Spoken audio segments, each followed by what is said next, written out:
welcome to my channel, Anglican Aesthetics. I'm excited about this video. It's based off of a presentation I gave in Minneapolis, and it's part of my catechetical lecture series that I'm building for my church, for people who are just interested in exploring Anglican theology. And it's my first scripted video, so I'm going to try this to see if I can sort of maximize efficiency here. This video will be on the beauty of the Trinity. Now, the Trinity is the beating heart of all reality. God is the eternal three-in-one in whom all beauty, bliss, and goodness is found, and from whom all transcendentals radiate into creation.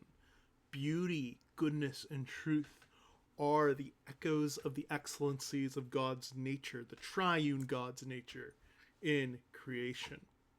So in this video, I want to unpack the dynamic beauty of the Trinity, showing how the glory of the triune God colors all of life.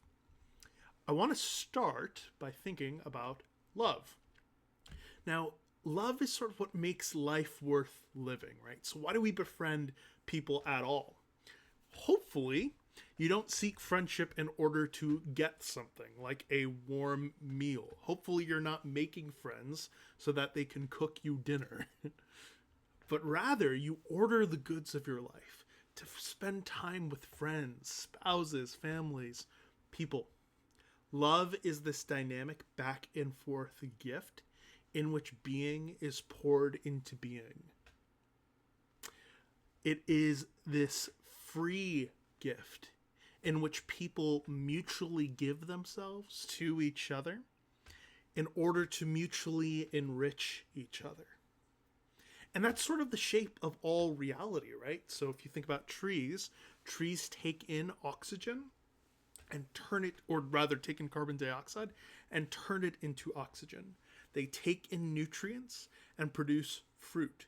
You take in things from your exterior environment and yield works of your hand. There's a sort of back and forth shape that all of reality has, such that all of creation is this symphony of interlinking things which mutually build each other up. As Christians, we think that this is so because creation echoes the shape of triune living love, which is the heart of all reality. So, what is this mystery that we call the Trinity? Now, I've made a video about this. I'll link that in the comments below that covers some of the biblical basis for this and covers some of this as well. But I wanted to sort of capture this and focus on the Trinity's relationship to beauty in this video. But first, let's start with a basic definition. Again, you can find that in my prior video. The doctrine of the Trinity teaches that God is one in being and three in person. So let's define those a little bit more closely. Being, roughly speaking, refers to whatness, whereas person, roughly speaking, refers to who-ness. So we're going to nuance those terms just a little bit. But you can sort of think about this in light of the question. If someone asks you, what are you? You'd say, I'm a human being. Someone asks me who I am, I'd say Sean. Now, you and I, we're the same kind of being. We're both human, but we're not the same being. Whereas you and I are also two who's. We're different persons. Now, in the life of God, what we want to say is not that the three persons are the same kind of being. Rather, the three persons, while distinct persons, are one in being. So whereas you and I are two beings and two persons, God is three persons in one being. So this isn't a contradiction, because we're not saying that there are three persons in one person or three beings in one being, but rather there are three persons who are fully the one divine essence, the one divine being. Okay, so if you haven't watched the St. Patrick's Bad Analogies video put out by Lutheran Satire, I encourage you to do that. I'm going to link it below, so if you haven't, pause it, watch it, pause this video. Okay, but now, assuming that video, let's dive a little bit deeper.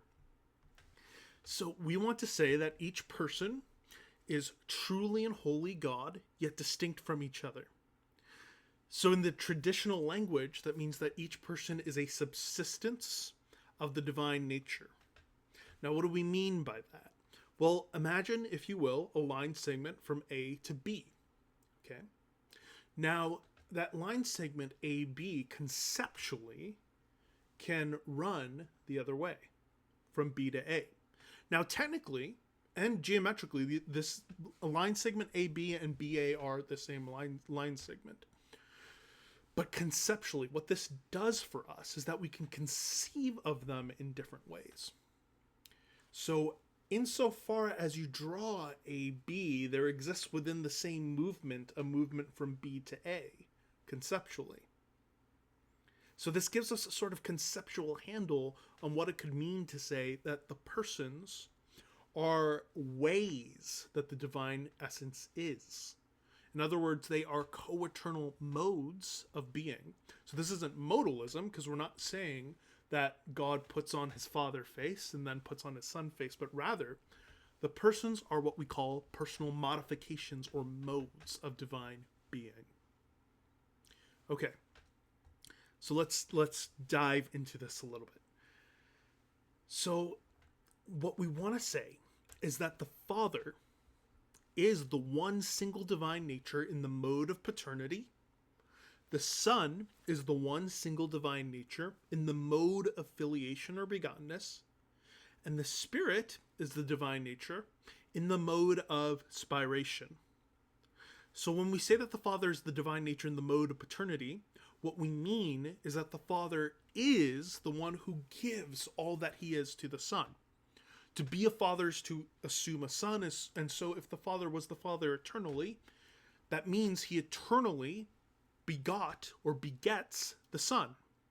That is to say, that the Father is deity given to the Son. So the Father is the mode of deity given to, of deity given towards, or deity pouring itself out to another. And so there's a directionality of from one to another, which is the Father. And that's what it means to confess that the Father eternally begets or eternally generates the Son. The Son, to be eternally begotten, just means in the Godhead that he is from the Father. In other words, the Son is the mode of deity back to and from and to the Father. So the Son is the movement of deity which receives, or is rather back to the Father.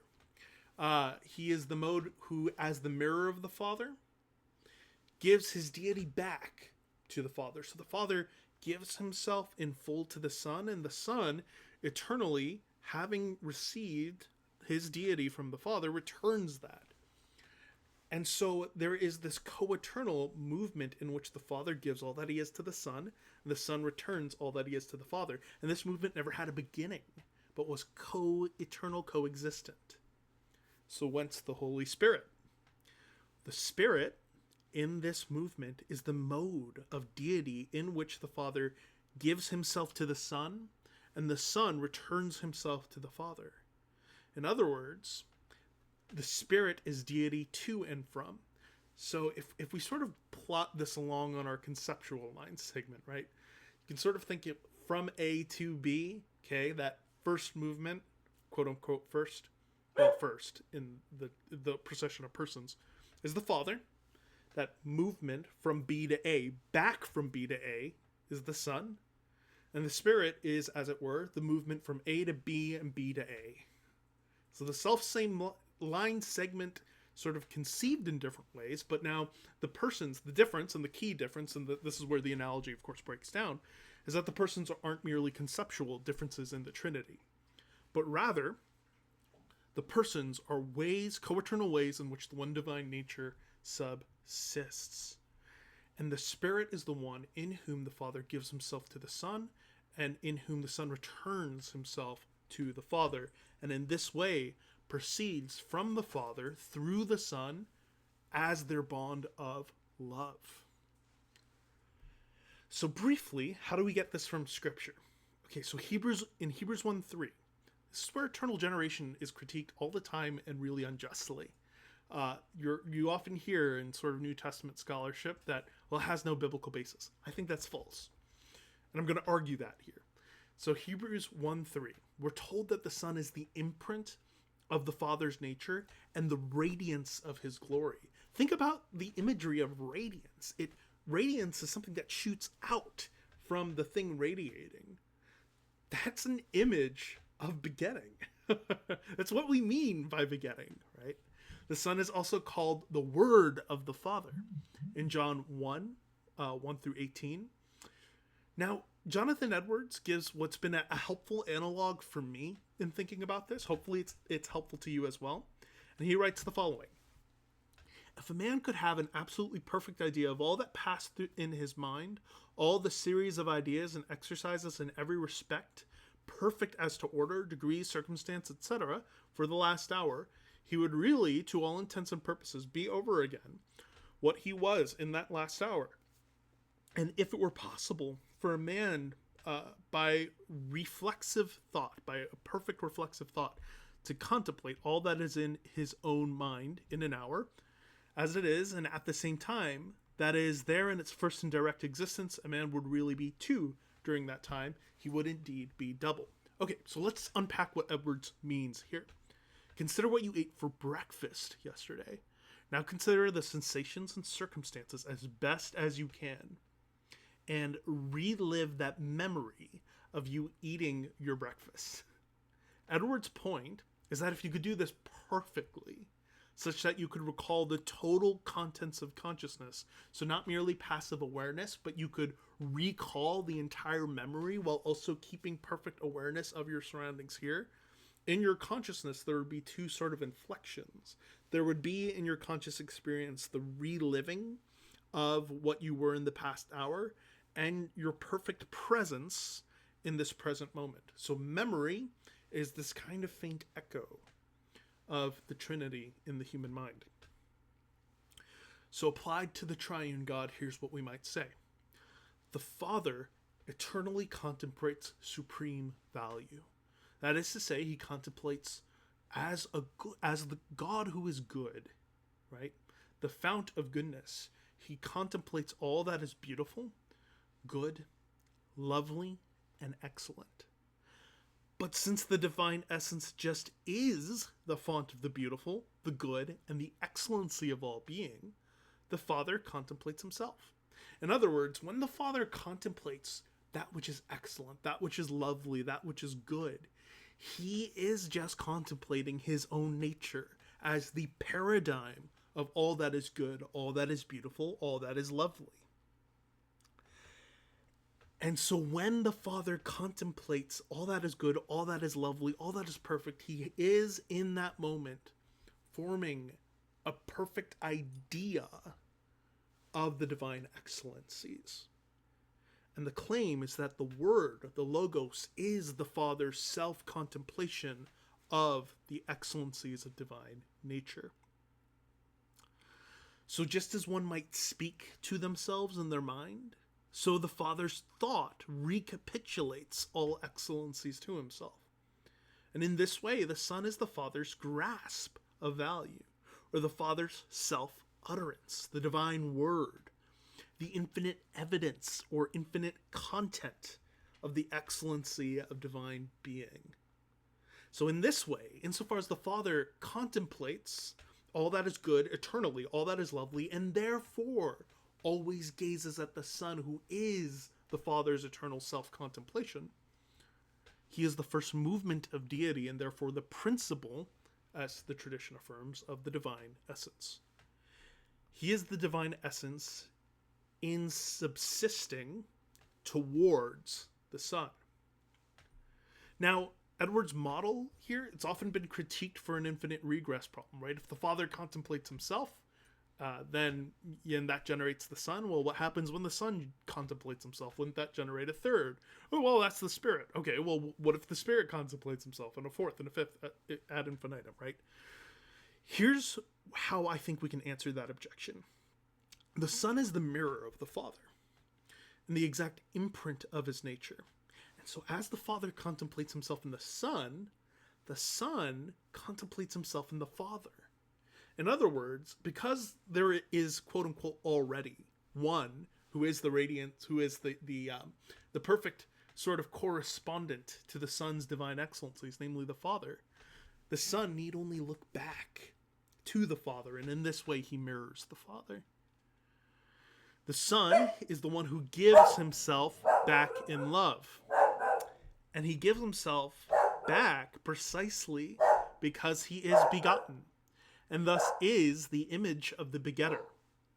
Now, we can refine this idea more carefully to capture the function of the circumcision of the persons, that is, their mutual indwelling. Lest the Father and Son are conceived as pure gift givers without any hope of return.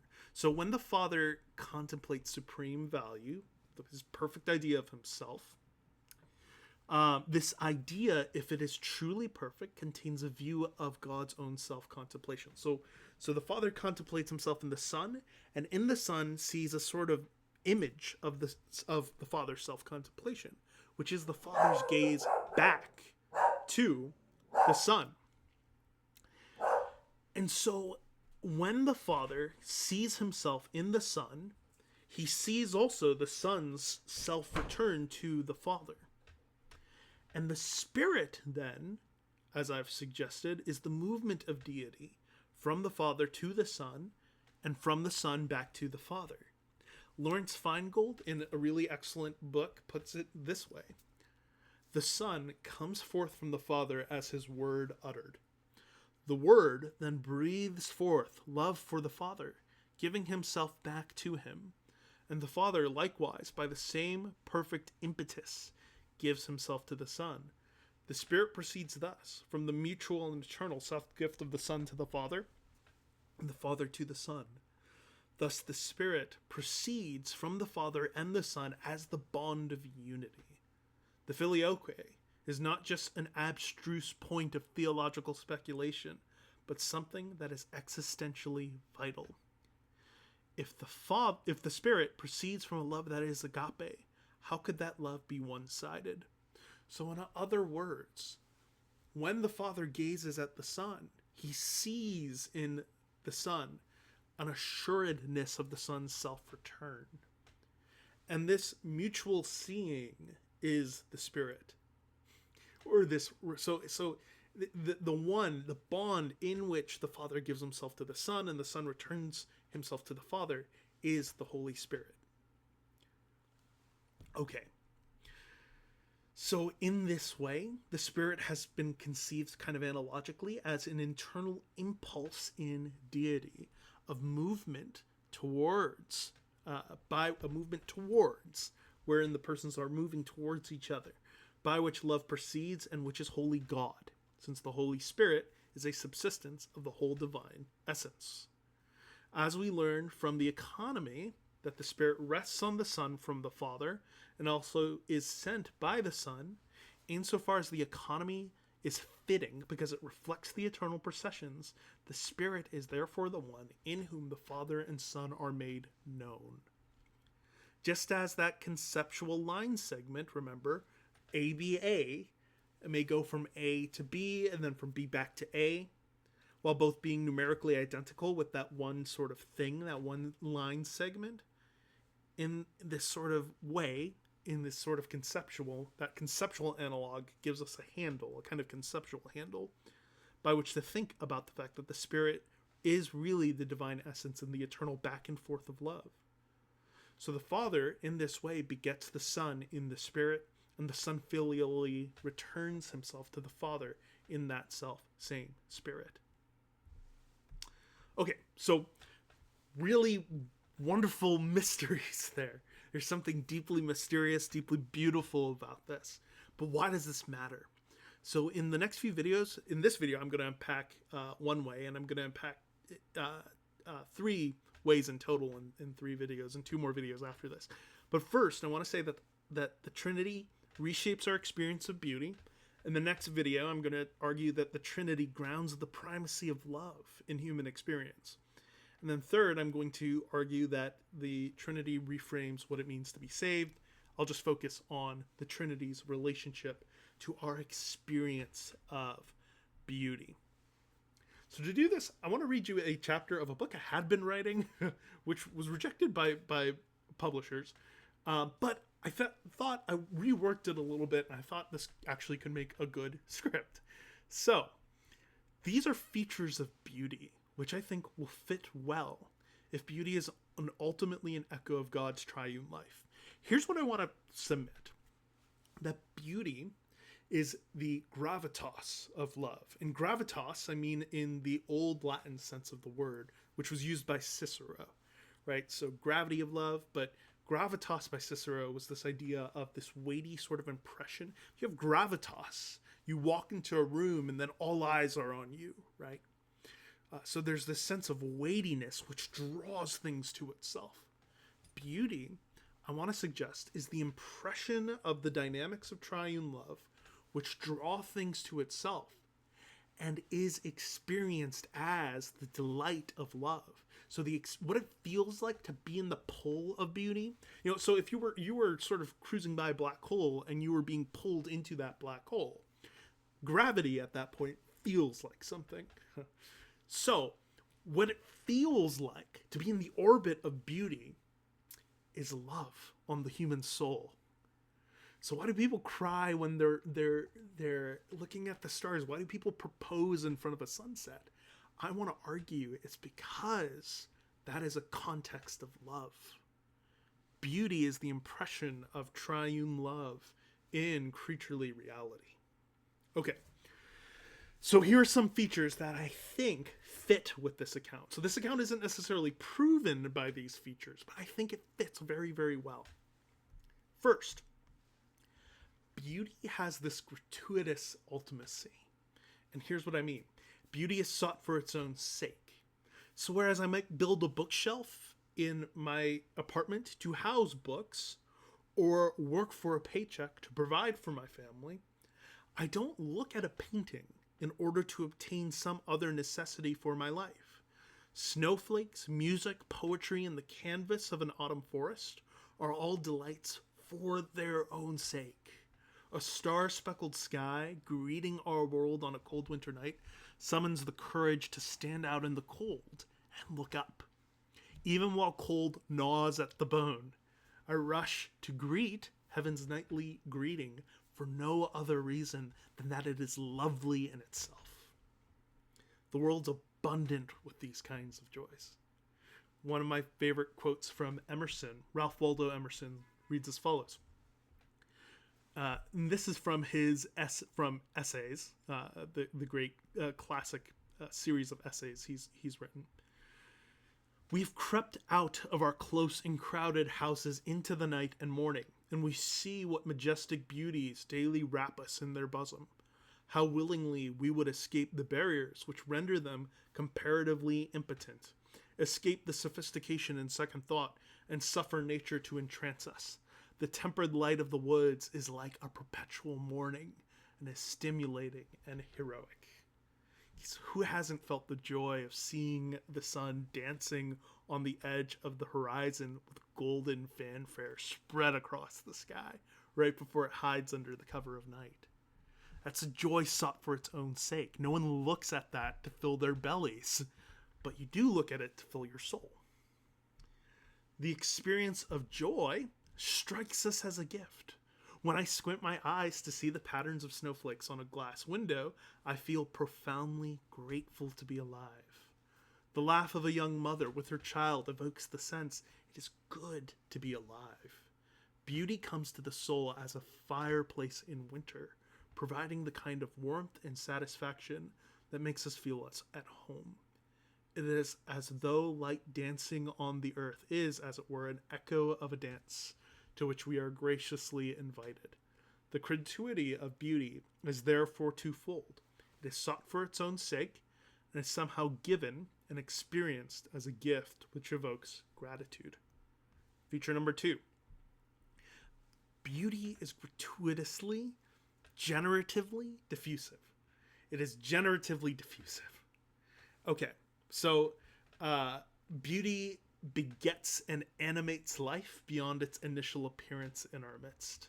So the jewels of the night sky, they generate things. They generate things like poems, songs, and sheer wonders, which then generate more beauty by itself and by its very encounter. So in the Phaedrus, Plato notices this. Plato argues through Socrates that a lover, a true lover, is a lover of beauty who has been possessed by a kind of madness, which springs from being reminded of true beauty from beauty on earth. So the one initiated into this kind of madness starts to reverence the beloved as though he were a god. The sight of beauty prompts a kind of ascent of the soul, the growth of wings for Plato, which moves the lover closer to the beloved. The sight of beauty inflames the soul and is poured into the soul, moving the lover towards union with the beloved from the sight of beauty. Thus the lover loves the beloved on account of a striking resemblance to the beautiful. The love of beauty leads to a union which produces offspring, either natural offspring when the object is a beloved person, or offspring of thought when the object is of the more intellectual sort. So for instance, you can walk through a forest and the beauty of the forest impresses itself on your heart and you write poetry. You might seek inspiration from looking out on an ocean for something. Elaine Scarry, in her excellent book on beauty and being just, writes the following: beauty brings copies of itself into being. It makes us draw it, take photographs of it, or describe it to other people. Sometimes it gives rise to exact replication, and other times to resemblances, and still other times to those things whose connection to the original site of inspiration is unrecognizable. A beautiful face drawn by Verrocchio suddenly glides into the perceptual field of a young boy named Leonardo. The boy copies the face, then copies the face again, then again and again and again. He does the same thing when a beautiful living plant, a violet wild rose, glides into his field of vision, or a living face. He makes a first copy, a second copy, a third, a fourth, a fifth. He draws it over and over. Just as Potter, who tells all of us this about Leonardo, replicates now in sentences Leonardo's acts, so that the essay reenacts its subject, becoming a sequence of faces: an angel, a Medusa, a woman, a child, a Madonna, John the Baptist, St. Anne. Before long, the means are found to replicate thousands of times over both the sentences and the faces, so that traces of Potter's paragraphs and Leonardo's drawings inhabit all the pockets of the world as pieces of them float in the paragraph now before you. As Emerson says, the beauty of nature reforms itself in the mind, and not for barren contemplation, but for new creation. So we've covered these two features so far. Beauty is this gratuitous gift. The encounter with beauty makes you feel as though you've been given a gift. It's sought for its own sake, and it's generatively diffusive. This fits, I think, if beauty is sort of the impression of triune love in things, because triune love is characterized by gratuitous self-gift. What is the procession of persons other than the gratuitous self-gift of the Father to the Son, and from the Son back to the Father in the bond of love of the Spirit? It is the circulation of gift. And it's gratuitous and it's ultimate in the sense that the Trinity, the triune love of God, is sought for its own sake, as love is sought for its own sake. And it's diffusive, right? So the Father eternally generates the Son in the bond of love returns himself to the Father, and this self-return is the one through whom, or that through which the Spirit proceeds. So there's a fit between the generative diffusiveness of beauty, which was noticed by Elaine Scarry, by Plato. It's actually also noticed in Plotinus as well. That fits well with the character of a triune God. Feature number 3. Beauty is the fuel of true hope. So when we create towards new creation, We are, in fact, stretching ourselves towards a world which we have glimpsed in the advent of beauty. So this beatific stretching, this stretching oneself towards a vision of the future which you deem beautiful, I think is at the core of hope.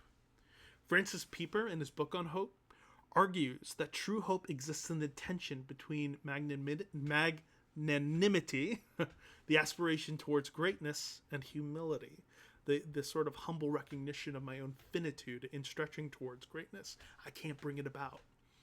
So true hope, rather than sheer wishful thinking or optimism, springs from the sight of wondrous possibilities within the humble recognition of one's own finitude and their conditions in the world.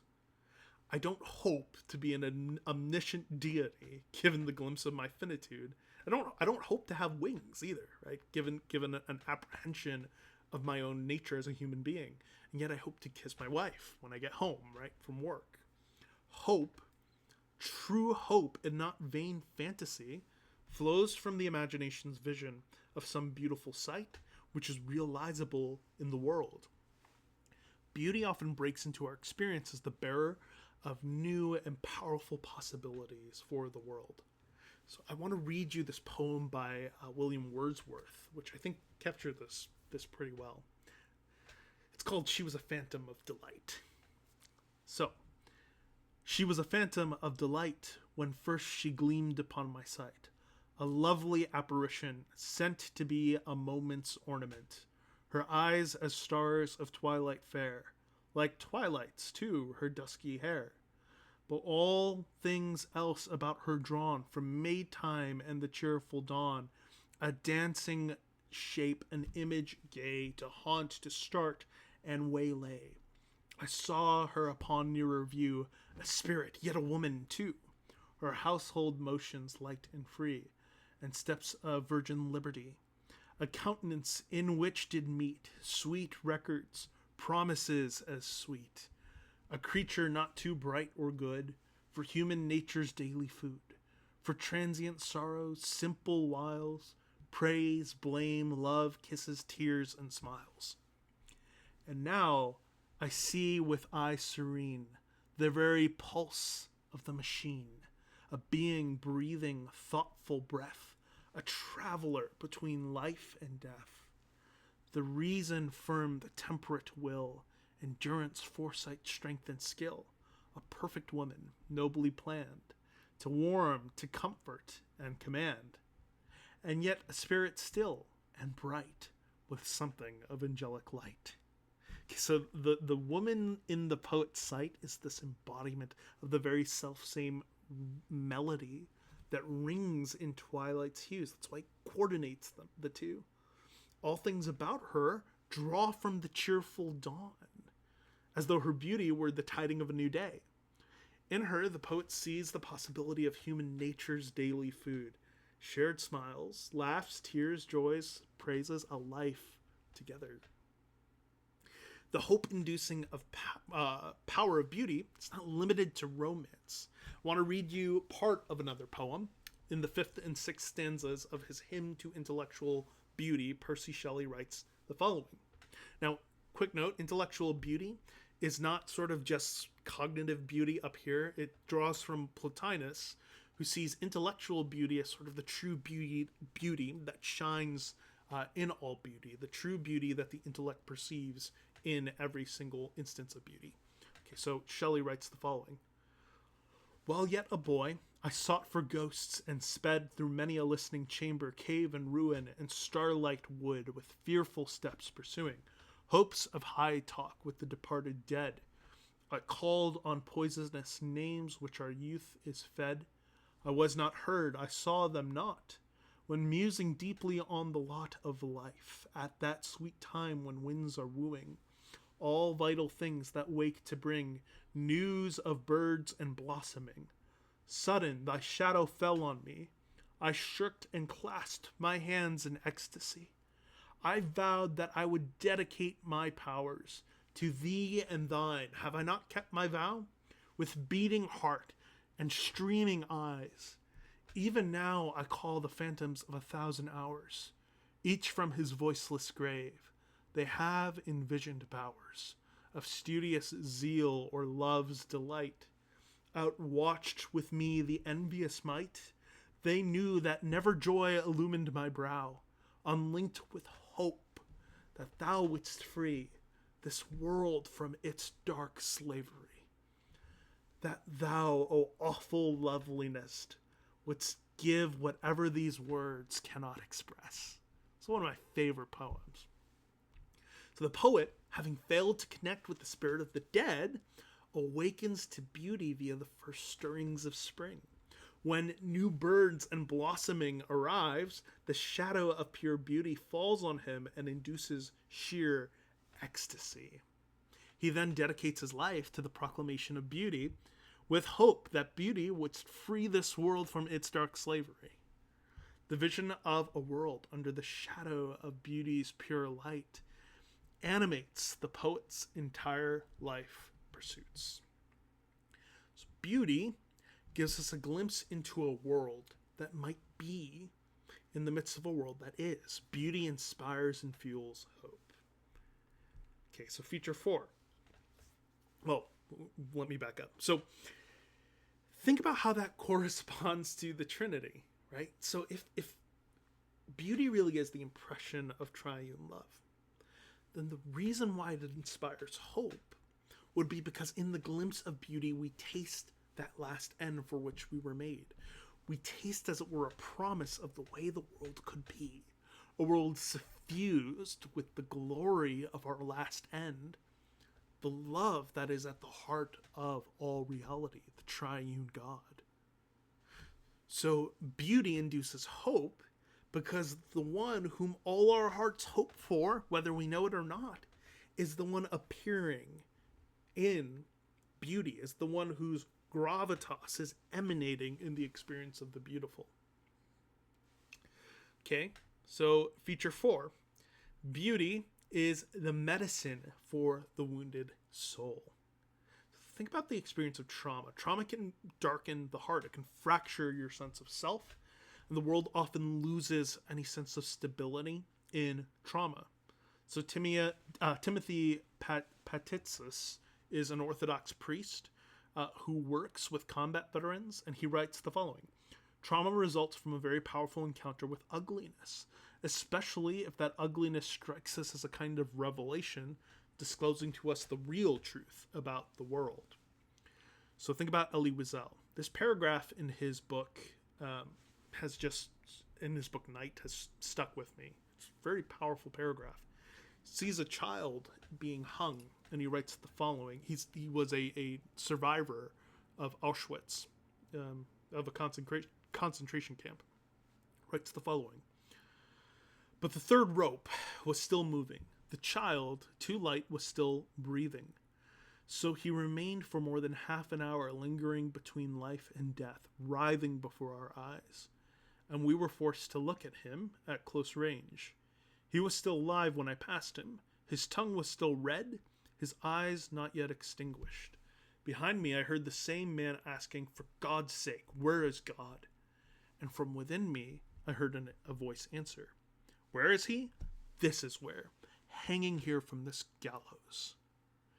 And from that moment, Wiesel found the God proclaimed in Rosh Hashanah was undeserving of praise and thanksgiving, became an atheist. We'll return to the problem of evil in a different video, but for now, it's important to note how trauma shapes the lens through which Wiesel saw the world. The world felt God-forsaken in the experience of trauma, and so disclosed the real truth, quote unquote, about the world. Alienation is another thing that also follows alienation from the self, actually, follows in the wake of trauma. So there's there's a disorder, DPDR, that often results in someone feeling outside or detached from their body in the wake of trauma. And that turns out to be a kind of coping mechanism. On the other hand, art and beauty seem to have a healing and reintegrating effect for trauma victims. So my wife and I have a friend who I'll call Jane, and Jane has experienced brutal assault through her childhood and adolescence, such that the image of violent men, and the image of men in general, sort of bore this taint of her abusers.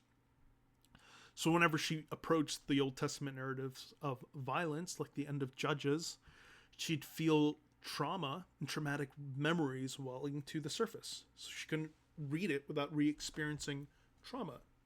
So my wife, in her brilliance, in the process of discipling her, actually turned to a form of art therapy. She had Jane draw images articulating, in the words of paint and brushstrokes, her own traumatic feelings rising up upon reading the Old Testament. And Jane produced some of the most beautiful art of Judges I've seen.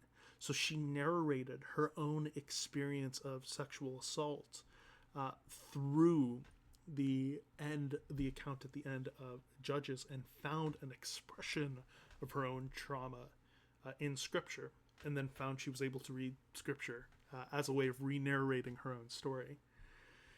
So there's precedent for this in the psychological literature. The wonder of art consists in part in its particular ability to re-narrate our lives. Art therapy is often used to give language to the pains and fragmentations trauma leaves on the soul, gathering up the fragments into an artistic image and bringing some sort of internal coherence. In art, one finds the possibility of a gestalt, which is an organizing form, through which they might reimagine and re-narrate their own past. For instance, I might find in Van Gogh's Starry Night a kind of language in which I feel my own sense of wonder in the world portrayed in a visceral way. The painting gives expression to an emotion deep inside, which may have been previously unexpressed.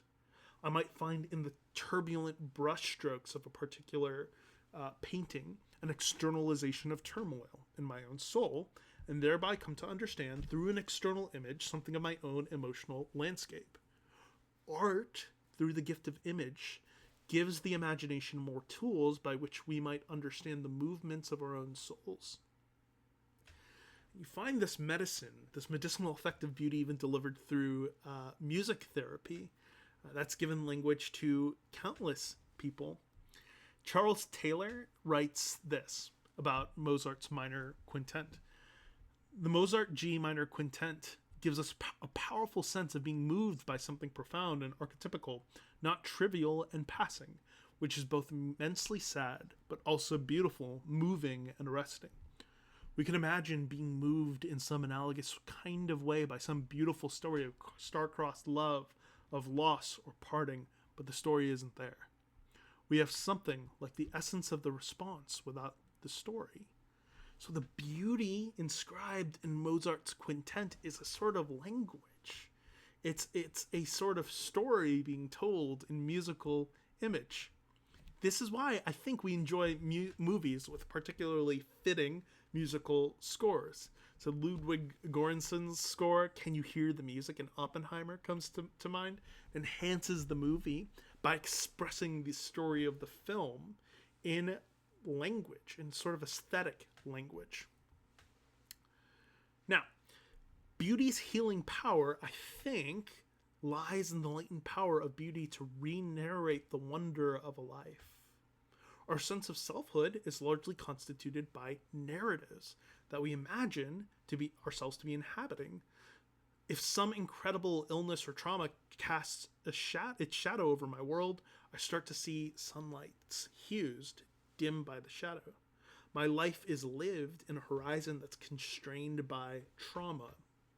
So whenever someone undergoes extreme trauma, it threatens to say that the world is like this. It threatens to uproot the stories we tell ourselves, to constrain them, to twist them, to put a damper on them.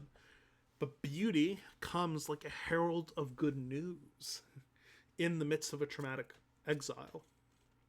So the laughter of a child cues us towards believing that the world, despite its ugliness and horror, is perhaps embedded in a narrative in which beauty bursts to break through. The beauty of a fairy story, for instance, lies in its capacity to deliver what, of course, Tolkien calls a eucatastrophe. The best fairy stories are glimpses of a joy beyond the walls of the world, as poignant as grief, in Tolkien's words. That's why I think fairy stories and discussions of beauty so often go together. The latter is a narrative vehicle of the former, or rather, the former is a narrative vehicle of the latter. Fairy stories are a narrative vehicle of beauty, which similarly bespeaks of some joy beyond the walls of the world. Why is this? Well, I take it that if beauty is really the appearing, the sort of gravitas of triune love in the world, then it makes sense that it starts to bring some sort of internal coherence to our lives. Because we start to see the kind of story emanating from the triune God in which we might be able to find our lives. In other words, in the appearance of the triune God in beauty, in his felt gravitas, which is experienced as love, we start to taste a narrative in which we can actually find internal coherence, which makes sense of our lives. Beauty, this is the last feature I'll cover. Beauty has this, well, we'll cover two more features, okay. Beauty has this unity with goodness, right? So, you know, Emerson, he writes the following. Beauty is the mark God sets upon virtue. Every natural action is graceful. Every heroic act is also decent and causes the place and the bystander to shine. The winds and waves, said Gibbon, are always on the side of the ablest navigators. So are the sun and moon and all the stars of heaven. When a noble act is done, perchance in a scene of great natural beauty, when Leonidas and his 300 martyrs consume one day in dying, and the sun and moon come each and look at them once in the steep defile of Thermopylae, when Arnold Winkelried, in the high Alps under the shadow of the avalanche, gathers in his side a sheaf of Austrian spears to break the line for his comrades, are not these heroes entitled to add the beauty of the scene to the beauty of the deed? So here's a singular fact about beauty, is that it's united to goodness. Moral goodness signals itself by beauty. You know, Jonathan Edwards called virtue the beauty of the soul, and actually so did Aristotle, as it turns out. The language of beauty for Aristotle just gives way to the language of goodness, at least it seems to. For him, moral actions are for the sake of the beautiful, such that it is for the sake of the beautiful, towards which virtue is directed. So virtue is pursued for Aristotle, that lives might exhibit beauty. Okay, you find this sort of connection between beauty and goodness in Plotinus. You find this in 20th century writers like Hans Urs von Balthasar, who writes, "In a world without beauty, in a world which is perhaps not wholly without beauty, but which can no longer see it or reckon with it, in such a world the good also loses its attractiveness, the self-evidence of why it might be carried out." So Plotinus calls beauty the porch of the good. It's sort of the means by which goodness draws things to itself. And Balthasar says beauty is the self-evidence of why goodness should be carried out. It's the attractiveness of goodness, the draw of goodness.